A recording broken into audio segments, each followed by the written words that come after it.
Hey, hey, hey! Welcome to another edition of US Choice 2013, The Real People's Power. Oh, freaking mind. Okay. I just got off of work, people. Yes, bear with him. So, it is Friday night, which means we're going to kick things off with the Friday Night Smackdown review. And Ernie Mac's going to hit a lot on this because I was at work the entire show except for the last bit. Yes, Smackdown tonight was actually the best it's been lately. Figures. The night I'm at work, and it's really good. Yeah. So Booker's finally stepping it up, huh? I guess so. Maybe he saw a show. So to kick the show off tonight was the return of WWE Hall of Famer, the Rated R superstar Edge. Edge came on the show. Edge came back. Now, sadly, he's still, of course, retired, no action. Just visiting? Just visiting, and he promoted his guest starring on the new season of Haven, which premiered after Friday Night Smackdown. Here's the funny thing. I don't know why he calls it guest starring, because he primarily stars on that show now. He's on there the majority of the episodes. I think, yes, he'll be a regular in this season. Yeah, I know last year was off and on because of the wrestling, but since he's retired, he can focus on Haven now, which is a good show. So he came back to promote him being in Haven, and then he wanted to hit on the topic of course, what's cracking everybody up on Raw and SmackDown lately as the Kane and Daniel Bryan thing. So basically he was like, what the fuck? And then that led to Daniel Bryan, of course, interrupting. And of course he was like, I'm a tag team champion. And he was pretty much getting on Edge's nerves, so he tried to make Edge go off, and then Edge turned around on him, made him go off. It was very funny. And then the other half of the tag team champions came out, Kane. Kane, of course, was provoking Daniel Bryan with the I'm the tag team champion and all this. And then it started to get a little tense when Edge brought up his past rivalry with Kane, with the Lita, him stealing Kane's ex-wife Lita, and then Kane tombstoning Lita, and then Kane tombstoning the priest at the wedding, and then of course his activities with tormenting Kane's father, Paul Bear. And then Kane got a little pissed off. I thought Kane was about to fuck Edge up because Edge started taking off his jacket and everything like they were about to brawl. And then, shockingly, Kane wanted to hug it out with Edge. What? Yes. Did he hug Edge? Yes. Hug it out. Him and Edge hugged it out. And then Daniel Bryan was getting jealous. He's like, no. And then Kane and Edge looked at him like... And then it was funny. Edge goes... and then Kane is like...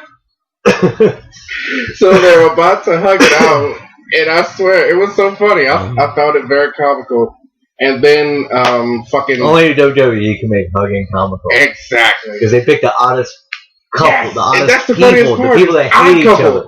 People that hate each other to do it. And that's the funny part about it.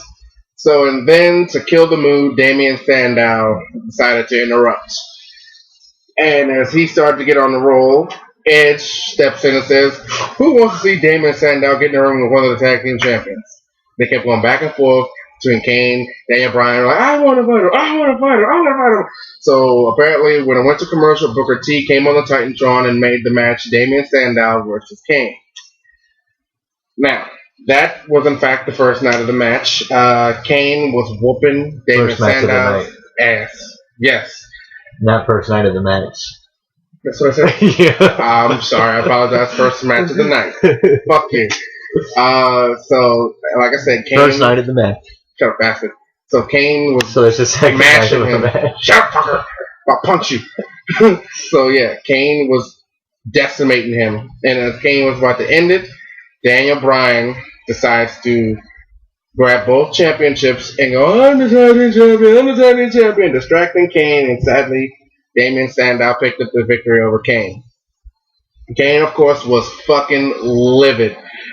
He went backstage searching for Daniel Bryan, and he threatened to rip every piece of goat hair off his face, strand by Is that what he strand. said? Yes. And then Daniel Bryan popped out of a fucking box. It said something, I don't remember what he said, but it was funny as shit. And that would later lead to Daniel Bryan being put in a match as well. But I'll get to that later. Second match of the night was Layla going against Natalya with new Divas champion Eve at commentary.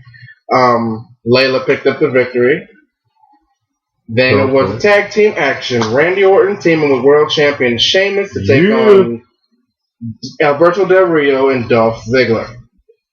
Now, this was a pretty good match. I really enjoyed this match. For a while, they were beating down on Sheamus, and then when Randy got in there, shit got, crazy.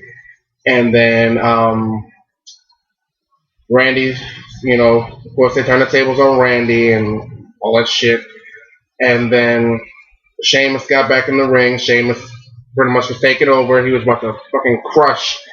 And then Alberto Del Rio jumped in the ring to, cheat and whatnot. And he was about to slap the cross-arm breaker on Sheamus. Sheamus shoves him off counters and right into an RKO from Randy Orton. And then after the RKO, Dolph Ziggler tried to sneak away and grab the briefcase, which Vicky Guerrero tossed in the ring to him. Randy Orton pointed it out to Sheamus. Sheamus was like, oh, pretty much, and I'm going to put it in my own words, oh, hell to the no.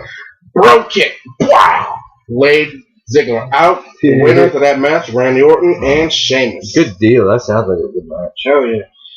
That led to Daniel Bryan versus his opponent, which turned out to be Cody Rhodes. And as Daniel Bryan was about to slap the no lock on Cody Rhodes, boom, wall of fire, here comes Kane. Kane, of course, sets off the pyro in the ring, distracting Daniel Bryan, and Cody Rhodes came up with the victory on that one.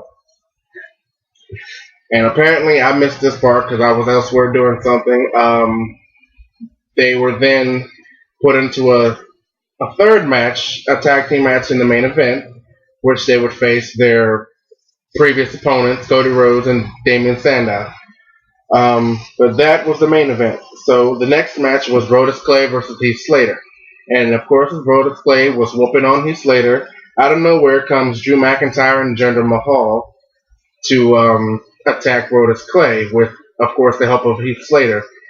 And it looks like they got some kind of unification kind of thing going on there. But seeing as how nobody gives two flying fucks about those three rejects, yeah, it's no big deal there. On to the next match of the night, Santino Marella once again goes head-to-head with Antonio Cesaro. Santino won? Yeah, amazingly.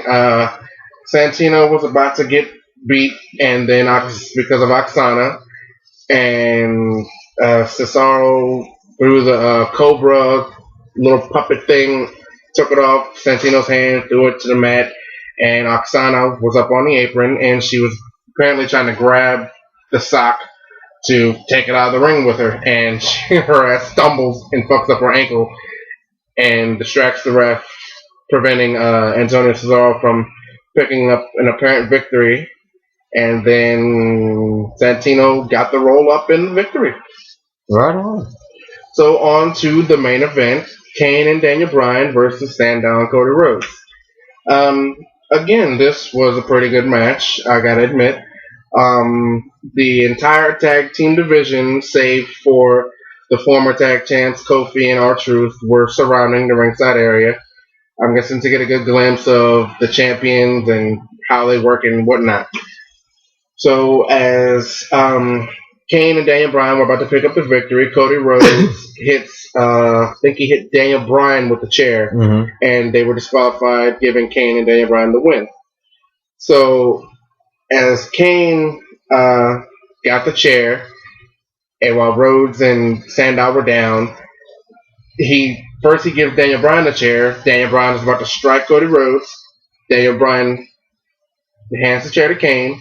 Kane waylays Cody Rhodes with the chair, and then Daniel Bryan takes the chair and waylays Damien Sandow with it. And they took turns beating the fuck out of Damien Sandow with the chair. This one I saw was like, well, boom, boom. They fucking mutilated his ass. Probably about like 50 hits. Yes, and this is where it got really good. So, as the other teams were starting to leave up the ramp, Kane gets out of the ring. First, he yanks the Usos, tosses them back into the ring. Brian beats them down with a chair. He goes after the Primetime Fairies, Justin Gabriel and Tyson Kidd. And I think those were the only two. Yeah, those were the only teams out there. So by two, actually, he tosses them in the ring. Daniel Bryan waylays them with the chair. Kane gets back into the ring, joins them, beating them all down with chairs. All of them, just fucking them all up. The shit was hilarious. If you missed it, I'm sorry for you, because that shit was funny. So apparently now it seems like Kane and Daniel Bryan are on the same page. Yeah, because they end the show with them both raising a chair and their championships together this time. After beating the fuck out of the tag team division. I think they've realized they have a common thing. They're both crazy. They're both crazy. And so therefore they're mutual. Mm-hmm. And they figured it out that they're one dominant tag team champion. Yeah. And they're comical. True that. Because you got Daniel Bryan, who I hate to admit it is, He's actually pretty funny. He's funny, yeah, I'll admit he's funny, and he's a good technician. Yep. He's quick, and then you got Kane, who's a powerhouse, and in his own right, for a big guy, he's fucking fast. Yep. So that's a fucking formidable tag team right there. That's like Kane and X-Pac back in the day. Yep. The Rock and Sock connection. Yeah. Definitely. And then, of course, Kane's other cruiserweight type partner was RVD, and then there was the Hurricane. Yep. So, hey, I'm seeing some good things for them in the future. So, all in all, since I think I'll handle the ratings for this one since I saw the entire show, I give this show a 4.5 out of 5. Good deal. Came up a lot. Yeah. Came up a lot. Booker T, keep up the good work, dude. Right on. Well, sounds like a good night in SmackDown world. Yes, indeed. So this wraps up the Friday Night Smackdown review for tonight. We will be right back with people watching and in the news. All right. Stay there.